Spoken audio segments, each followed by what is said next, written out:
with the whole land. So guys, questioning God is not sin. It's just normal for us to question God if we are suffering. But why you don't question God if you have a full of blessing? Why we only question God when we are suffering? But when you have full, did you question God? Lord, why I'm very rich? Do you question God when you are rich?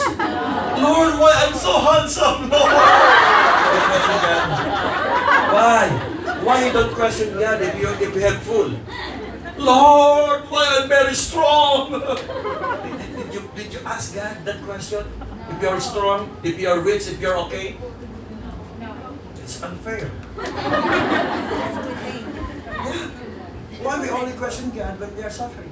It seems that God is causing that suffering to you. Have you heard any accident that blame Satan? There's no accident. Oh, that's Satan's doing. You cannot hear any accident that blame Satan. So, oh God, what happened? Oh God. It seems that God allowed it to happen. Yeah, God allowed it to happen, but it's not God who intended to happen. Why we question God? Why we only question God when we are suffering, but not when we are in prosperity? It's unfair. Lord, thank you for the why Lord, why I'm being blessed by you? We can ask the question. Why we always ask that, Lord, why I'm suffering? But not asking, Lord, why you bless me, Allah? Right? Next time, okay? Next time. Ask that. Lord, why you bless me so much? Amen. Do I deserve this? You can ask that. So that it will be fair. Why? Because you only ask God when you are suffering. But when you are not in pain, you are not asking God. So for fairness, okay, ask God, Lord, why you bless me a lot? And God will answer you. Okay? And God will answer you. Okay? So, guys, there was a story. I want to share this story.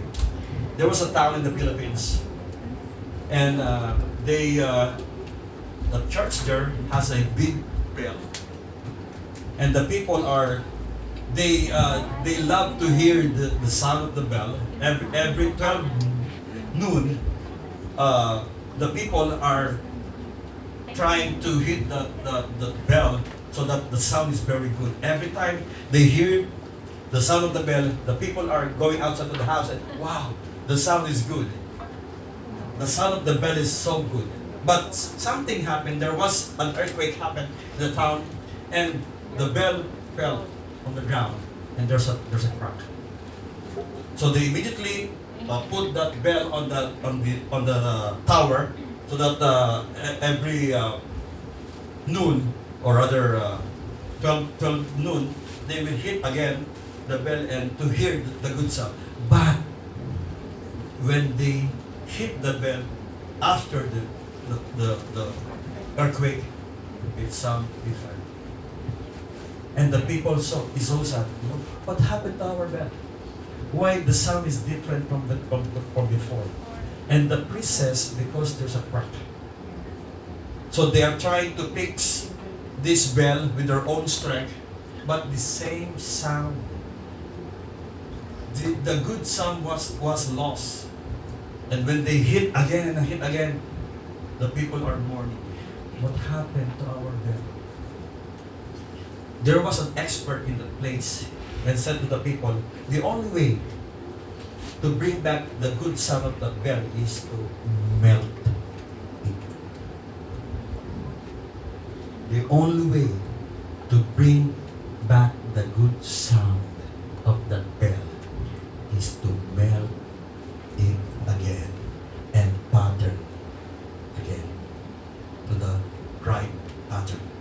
So immediately they put down the bell and bring to the melting place, And they waited for how many months?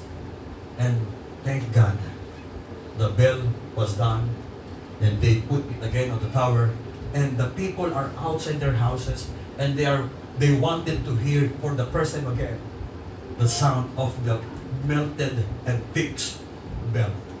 When the people hit the bell, the people are rejoicing because the same sound they hear again. Brokenness is needed for us to become whole. The only way for us to become whole again is for us to be broken. That's the only way. And if we are suffering right now, do not blame God. Probably this is God's way of breaking us to bring about the good thing in your life. Amen. Just like Joseph, he was broken for how many years? It says here, Joseph was 17 years old when he was broken by God. And it took him 13 years to see the perfect plan of God. He waited for 13 years. He was sent.